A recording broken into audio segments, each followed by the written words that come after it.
Ապագան կանխորոշվում է տեխնոլոգիաների ներդրմամբ, դրանց հետ հարաբերվելու ձևերի որդեգրմամբ եւ այդ գործընթացները կառավարելու կարողությամբ։ Սիլիկոնյան սարեր 2025 տեխնոլոգիական գագաթնաժողովում հայտարարել է վարչապետ Նիկոլ Փաշինյանը։ Այս տարվա գագաթնաժողովը կրում է արհեստական բանականության անատոմիա խորագիրը եւ հյուրընկալել է Հայաստանի եւ աշխարհի առաջատար տեխնոլոգիական, գիտական եւ նորարարական մասնագետների։ Վարչապետն իր ելույթում ընդգծել է, որ կառավարության քաղաքականությունն ուղղված է տեխնոլոգիաների եւ տեխնոլոգիական ոլորտի զարգացմանն աջակցելուն։ Երբ ասում ենք տեխնոլոգիաներ,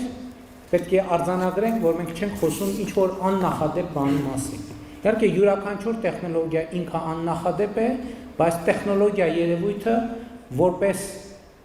էություն եւ որպես բովանդակություն քաղաքակրթությանը ուղեկցող մշտական գործընթաց է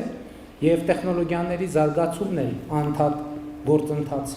Հիմա մենք խոսում ենք արհեստական բանականության մասին, բայց process-ը ամբողջական հասկանալու համար մենք պետք է օրինակ արձանագրենք, որ գյուղատնտեսությունը ժամանակին, երբ որ մարդը որդեգրում էր գյուղատնտեսություն եւ արդեն սովորում էր բուսաբուծություն, օրինակ, դա տեխնոլոգիա էր։ Չնայած մի քանի հազարամյակների զարգացմանը, հիմա գյուղատնտեսությունը զարգացման նոր